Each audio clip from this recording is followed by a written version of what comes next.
right, let us begin now with our heart-focused breathing technique. So just settle yourself into this wonderful space and allow yourself to just settle into your body for the next 15 minutes. This is all about you, all about nurturing yourself, all about loving yourself. So let us begin by placing the awareness in the area of our hearts.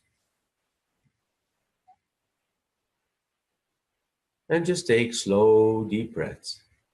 Visualize these flowing in and out of your heart, breathing a little slower, a little gentler than you normally would.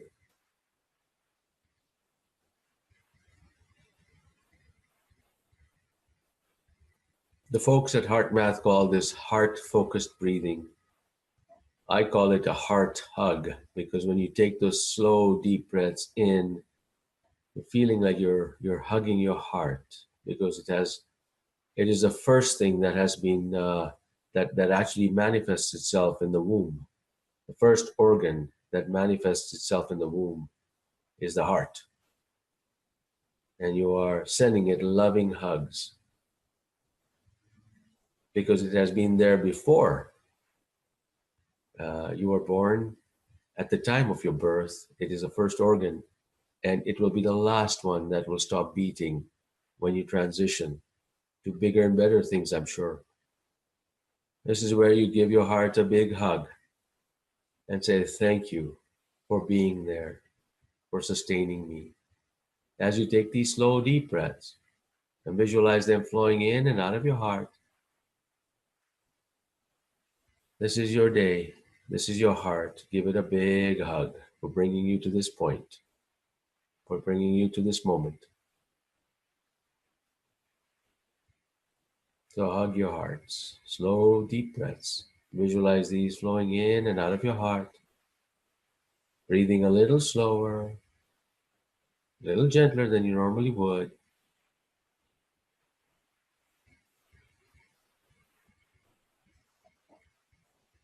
Slow, deep breaths.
Slow, deep breaths.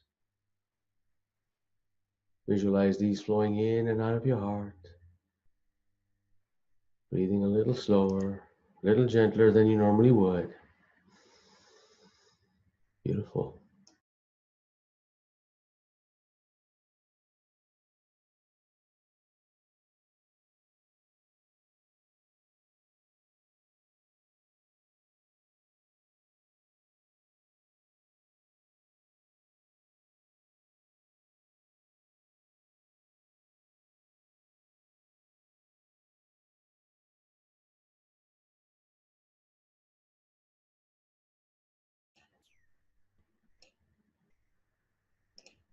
Excellent. Thank you so much for joining me this morning. I wanted to share with you the I didn't know that moment today. Before, let me go to the chat area and see what I'm hearing here. So from Austria, Maria, welcome. Thank you so much for joining me. It's wonderful to see an international group from UK, from Austria, and Anne from Hawaii. It's still dark here because it's very early in the morning, but yes, I'm feeling your Hawaiian energy. So thank you so much for joining us today. Cecile from South Africa, welcome, Cecile. Thank you so much for joining. Cecile and Anne are twins, so wonderful to see you both. Lou from Regina, in my backyard here, welcome. Michelle from LA, thank you so much for joining. Really lovely to have you all here. Today, I'd like to talk about the reality. We try and shift our reality, and we feel that we need to have intentions to do that. And of course, we do. We need to have intentions to shift our reality. But I wanted to show you some wonderful things that some heart-centered scientists have come up with. And what those things are is that there was an experiment that was done a while back, and that experiment had individuals who were putting together the three groups. So these are from HeartMath. So HeartMath folks had three different groups. In one group, they had each of the groups were holding a vial, so a little test tube that had deionized water. That's just a medium. And then you put a sample of DNA, so perhaps a cell that is a DNA that has represents DNA in there. And they were asked. One group was asked to just hold the test tube in their hand, and then have the intention to unravel the DNA strand, so that you could physically see if this had worked. To have the intention to have, as they were holding the vial in their hands, to have the intention to have the DNA strand unravel. And so that was one of the groups was asked just to focus on the intention of doing that and not do anything else beyond that. The second group was just asked to hold a vial and experience positive emotions. So they did the heart breathing techniques, more advanced heart breathing techniques than I show here, but they do a heart breathing techniques. And they were just asked to hold the vial in their hands with just doing the heart breathing techniques. The third group were asked to do the same experiment. They were doing the heart coherence building techniques, the ones that we practice here, and more advanced versions of that. And when they were also asked, while you do this practice, create the intention to unravel the strands of the DNA. And so you won't be surprised to hear that the first group that was just there to provide the intention alone without any emotions attached to it, nothing happened to the DNA. The second group was just creating this positive feeling, experiencing positive emotions, and nothing happened to the DNA strand. Well, the third group that actually had built a field of coherence around them by doing the heart-focused breathing techniques and other such techniques, which are more advanced HeartMath techniques. And they were asked to provide a very strong intention that the DNA strand would be unraveled, actually resulted in unraveling the DNA strand by 35%. So, we talk about thoughts creating reality, but really it is not thoughts that create reality. It's a thought combined with emotions that create reality. Now, this shouldn't really surprise any of us. We are always creating. We are always consciously or unconsciously creating. And so how many of you don't feel anything at all? And the truth is, biologically, we feel first before we process it. And that's exactly, it doesn't matter which part of the world you come from, what your ethnic background is, what your upbringing is. The human biology is set such that you feel first. So we are always feeling something, okay? And of course, we're always thinking something. Even when you're thinking of nothing, you're still thinking. And that's the point, is that you're always feeling something and you're always thinking something. And when you're not consciously thinking about something, you are subconsciously guiding everything around you. So 95% of our ourselves is subconscious. We do things automatically. Sometimes we know exactly what we need to do when we walk to a bus, take the bus. We're not even thinking about, okay, I need to walk here, get to the bus stop, and then do this. We're automatically moving through. We're putting our token in the thing. So we're moving through our life. 95% of it is merely automated processes. And that is what's ruling your life right now. And so what we need to do is we need to be cognizant of the fact that whatever our intentions are, if we marry that intention with strong, positive emotions such as compassion, care, gratitude, appreciation, that actually creates your reality, just like it unraveled the DNA strand in that case. So let's put our intentions to work. Let's put our emotions to work for us. And so let us begin now in the next segment, and then I'll take your questions. And let us begin to do the more advanced approach to this technique, and that is the quick coherence technique. So let us begin by placing our awareness in the area of the heart. And take slow, deep breaths. Visualize these flowing in and out of your heart. Breathing a little slower, a little gentler than you normally would.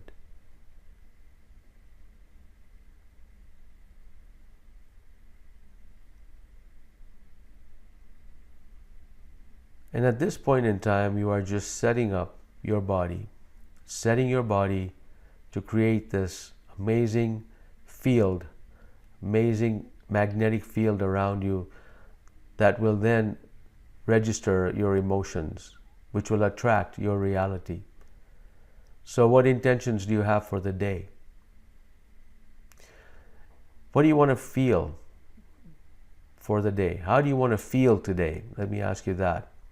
Because what you can do right now is you can set an intention to anchor the feeling that you want to create for the rest of the day. So now let us experience the feeling we want to create for the rest of the day.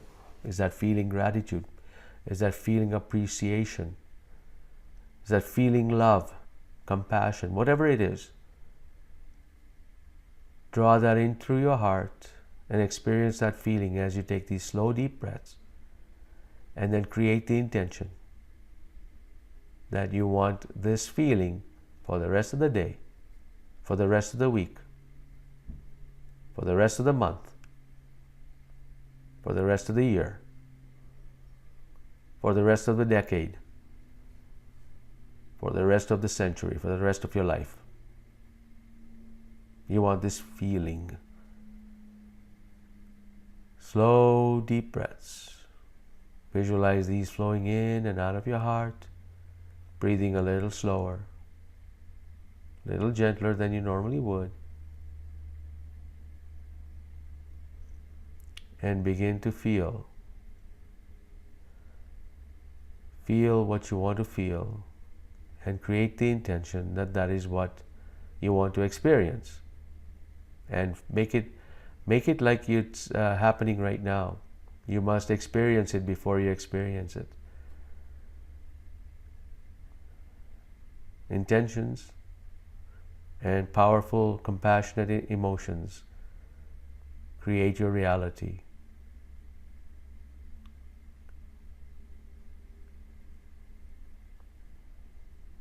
Most of us don't need science to prove that. We know this. We have experienced this. Something in us tells us that this must be so. Because when we were born with everything we need to thrive. The universe is very compassionate. It is a benevolent design. And so you were born with the ability to feel, ability to create intentions, your free will. So let us create through our free will gift that we've received from the universe and experience the feeling that we want to anchor in. Because we are meant to thrive. It's our birthright.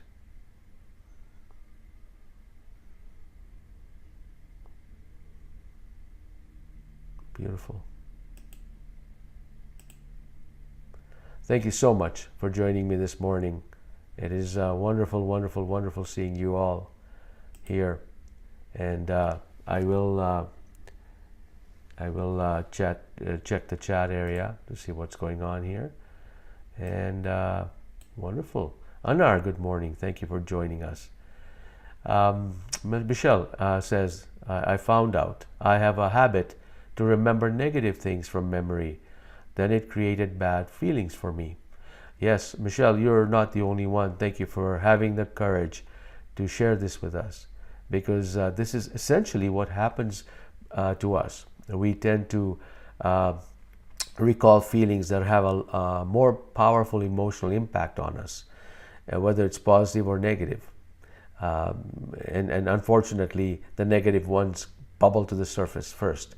And so, yes, when you actually experience that or you recall that, your body does not realize that it's not happening today, so it responds that way.